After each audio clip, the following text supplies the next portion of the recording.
Have you ever spent years giving your heart, your time, and your energy to someone, only to feel like it was never enough? Maybe it was your child. Maybe you raised them the best you could, provided for them, loved them, forgave them, more times than you can count. But somewhere along the line, the relationship became hurtful, one-sided, confusing, draining. And finally, it got to a point where you had to do something that most parents never imagined doing. You chose to go no contact. Now you sit with that decision, probably wondering, did I do the right thing? What are they thinking now? Are they angry? Do they even care? If that sounds familiar, I want you to know. You're not alone, and you are not a bad parent for protecting your peace. This video is especially for you, because today, we're going to gently but honestly walk through what happens inside the mind of an adult child with difficult, self-centered traits when you finally say, enough is enough. There are 5 common reactions they tend to have, and understanding these can help you feel more confident, more grounded, and more at peace with your choice. So let's take a breath, settle in, and talk about the very first thing that tends to happen when you go no contact with a deeply self-focused adult child. Let's start with the most immediate and often the most intense reaction: anger and hurt from losing control. For a child with these self-centered patterns, control is everything. They've often gotten used to being able to push your buttons, twist conversations, guilt-trip you, or make you question yourself. It's not always loud and aggressive. Sometimes, it shows up in subtle ways: ignoring your boundaries, using emotional blackmail, or turning things around to make you feel like the bad guy. Over time, this kind of behavior becomes a pattern, and whether they're fully aware of it or not, it feeds their sense of control. But when you go no contact, something very powerful happens. You break the pattern. You take back your voice, you stop feeding into the cycle. And for someone with those deeply self-focused tendencies, that's like pulling the rug out from under them. They may lash out, not always directly, but sometimes through passive-aggressive texts, sudden silence, or even messages through other people. You might hear things like, "How could you abandon me?" Or, "After everything I've done, this is how you treat me." They're not actually expressing pain the way most people do. They're expressing rage at no longer being able to control your emotions. And here's what's tricky. Their anger can sound a lot like hurt, which can trigger guilt. You may feel tempted to reach out, explain yourself, or go back on your decision. That's normal, but it's also important to remember, their anger is not a reflection of your failure as a parent. It's a reaction to losing the control they once had over your life. When you remove yourself from their grasp, even with love in your heart, they feel like they've lost a piece of their power, and they'll try to reclaim it in whatever way they can. That leads us directly to the second reaction. Once the initial anger settles, or sometimes at the very same time, children with strong, self-centered patterns will often turn to blame, projection, and denial. You see, this kind of thinking doesn't allow space for healthy self-reflection. They rarely sit down and think, "Did I hurt someone? Did I go too far? Maybe I need to change." Instead, they turn everything outward. If there's a problem, it must be someone else's fault. And in this case, that someone else is probably you. They might start painting a new story, one where you were the one who was too sensitive, too demanding, too controlling. They'll tell themselves, and maybe others, that they were just trying to live their life, and you were the one who abandoned the relationship. They may accuse you of cutting them off for no reason, or exaggerating past conflicts. They'll minimize their behavior and magnify yours. This is projection at its core, taking their own guilt, shame, or fear, and sticking it on someone else like a label. It's painful, especially when it comes from your own child. And I want to say something important here. This does not mean you didn't raise them well. It does not mean you failed as a parent. These patterns don't come from just one cause. They're a mix of personality traits, life experiences, and sometimes deep, unhealed pain they refuse to face. Your job, your sacred right actually, is to protect your peace, even when someone tries to blame you for it. Now, if you've already gone no contact and started to hear that others are repeating twisted versions of the story, that you're being dramatic, or cutting off your family for no reason, take heart. You are not crazy. You are not cruel. You are protecting yourself from emotional harm, and that takes strength, especially when that harm comes from someone you once held as a baby in your arms. You might not get validation from them. You might not get an apology, but you can find peace within yourself by understanding what's really going on, that this blaming behavior isn't about truth. It's about avoiding accountability. As painful as it is to watch your child avoid facing the consequences of their own actions, it's even more painful to stay in a relationship where you are constantly blamed, gaslighted, or made to feel less than. So if you're in the middle of that space right now, hearing the blame, seeing the projection, feeling the weight of their denial, I want to remind you, you are not wrong for choosing peace. You are not weak for walking away.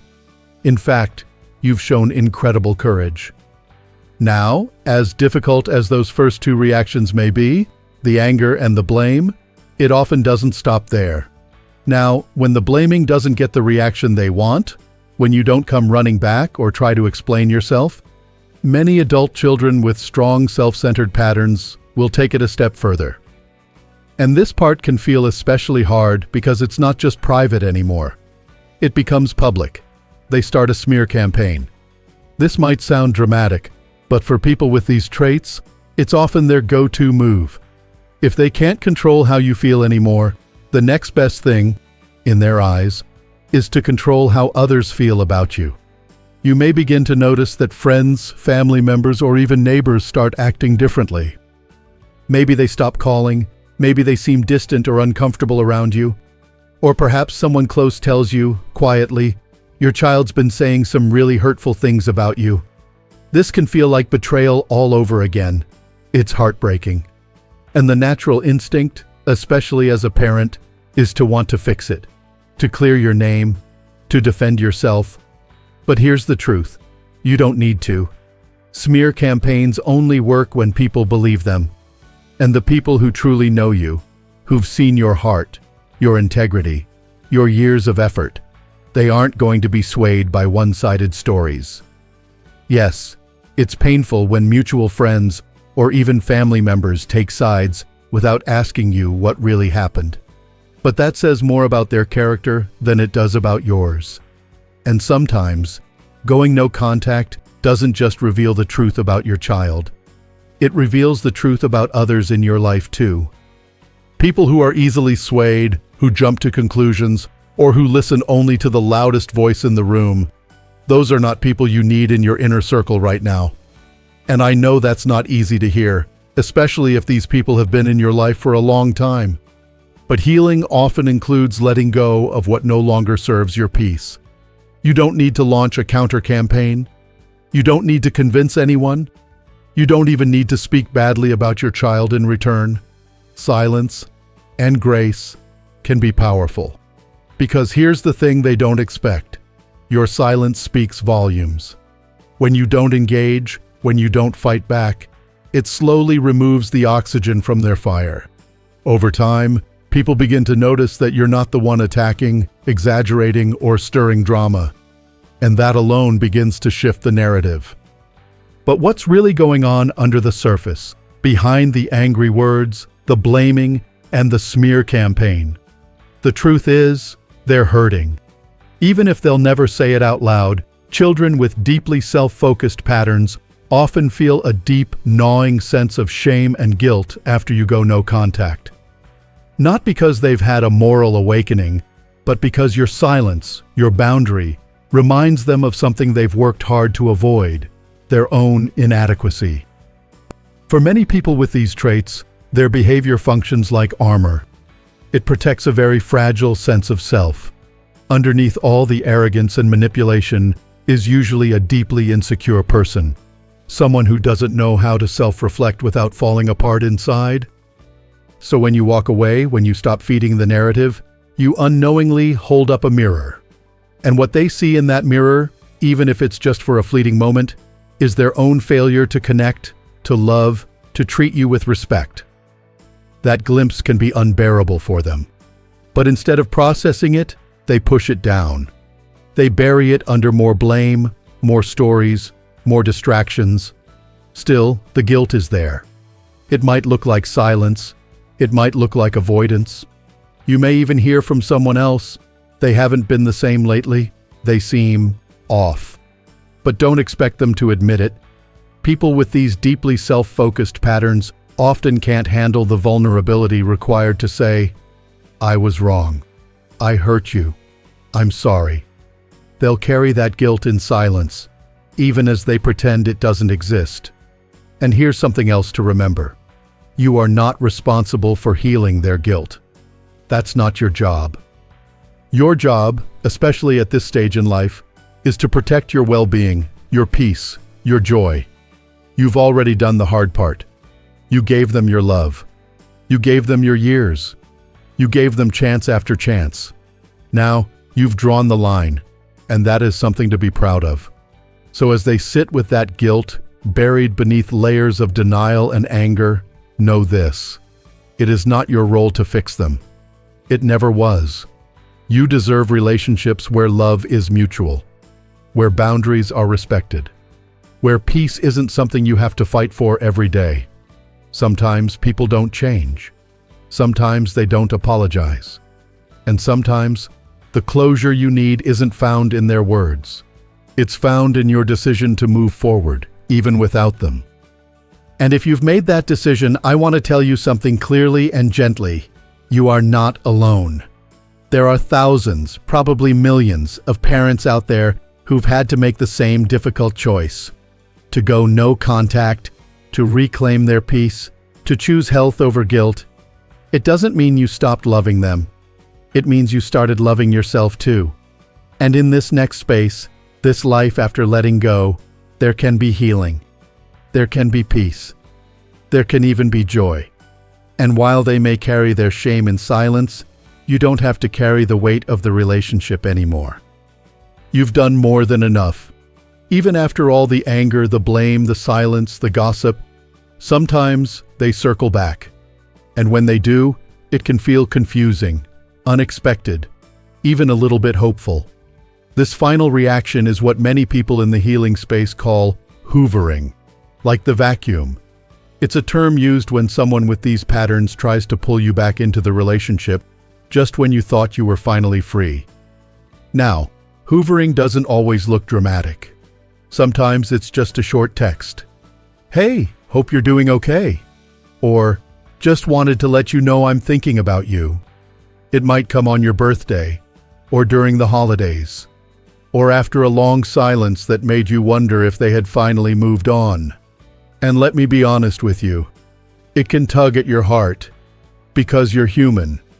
And even if you've been hurt, even if you've made peace with the separation, some part of you might still long for reconciliation, for healing, for your child to come back and say the words you've waited so long to hear. "I miss you. I'm sorry. I want to change." But that's not usually what hoovering is. For children with these self-focused patterns, hoovering isn't about healing. It's about testing the waters, seeing if you'll let them back in, seeing if you'll drop your boundary, seeing if they can still control the narrative, or at the very least your emotions. They might come back with charm, with flattery, with concern. Or, and this is often the trickiest form, they might act like nothing ever happened, as if the months or years of distance, of blame, of silence, never occurred. You might hear, "I just want to catch up. Let's talk like old times." Or, "Can we move past all that now? Life's too short." But notice what's missing: accountability, the apology, the acknowledgement of pain, the willingness to change. Instead, it's all about re-entry, getting back in close enough to resume the old patterns. And here's where I want to gently remind you. You have the power now. You've come this far. You've done the work. You've felt the guilt, the grief, the confusion, and you've still chosen peace. That's not weakness. That's wisdom. So when they reach out, Whether it's once, twice, or repeatedly, you don't owe them anything. You don't owe a response. You don't owe an explanation. You certainly don't owe a return to the same painful cycle. It's okay to feel the pull. It's okay to cry when they message you out of the blue. That's just proof that you have a heart, that you love deeply, that you care even when you've been hurt. But loving someone doesn't mean sacrificing your well-being. And choosing silence after years of chaos doesn't mean you're cold. It means you're healing. Here's something powerful to hold on to. Just because they reach out doesn't mean you have to reach back. You can grieve the relationship you wished for while protecting yourself from the reality of who they've chosen to be. You can hold space for the good memories without reopening the door to new harm. You can pray for their healing from a distance. That's love too. And in that space, that clear, quiet space you've carved out through no contact, you can begin to breathe again. You can start rediscovering your joy, your peace, your voice. Maybe for the first time in years, you can wake up without anxiety in your chest. Maybe you can walk through your home without feeling like you're waiting for the next emotional blow. Maybe you can smile again, not because everything's perfect, but because you're finally free to live your life. And I want to remind you, this new chapter isn't just about what you've left behind. It's about what you're stepping into. Maybe you pick up a hobby you haven't touched in decades. Maybe you reconnect with friends who bring laughter instead of pain. Maybe you join a support group of people who understand exactly what you've been through. Or maybe you just sit on your porch with a cup of coffee, breathing in the morning air, and realizing you made it out. You don't have to justify your journey to anyone. You don't have to explain why you stopped answering the phone, or why you took down the photos, or why you chose quiet over conflict. Anyone who truly cares about you will honor your choice, even if they don't fully understand it. And for those who don't, that's not your burden to carry anymore. So if no one's told you this lately, I want to say it now. You are brave. You are wise. You are allowed to walk away from relationships that hurt, no matter who they're with. You are not selfish for choosing peace. You are not broken for feeling grief and relief at the same time. And you are not alone. There's a whole community out here, thousands of us, who've had to make that same impossible choice. To say, I love you, but I won't let you hurt me anymore. If that's where you are, or where you've been, I want to invite you to share your story in the comments below. You never know who might need to read your words, who might be standing on the edge of that same decision, looking for just one voice to say, you're not crazy, you're not cruel, you're courageous. And if this video has helped you in any way, I'd be honored if you gave it a like and subscribe to Strong Elderly Life. This channel is here for you, to walk with you through the hard stuff, and remind you that life after 60, 70, or even 80 can be full of growth, strength, and new beginnings. So here's to you, for having the strength to say no more and the heart to still hope for better. Here's to a future built on peace, not guilt. On joy, not fear. On self-love, not self-sacrifice. Because you deserve it. You always have. Here's to living your best life, at any age. Take good care, and I'll see you in the next video.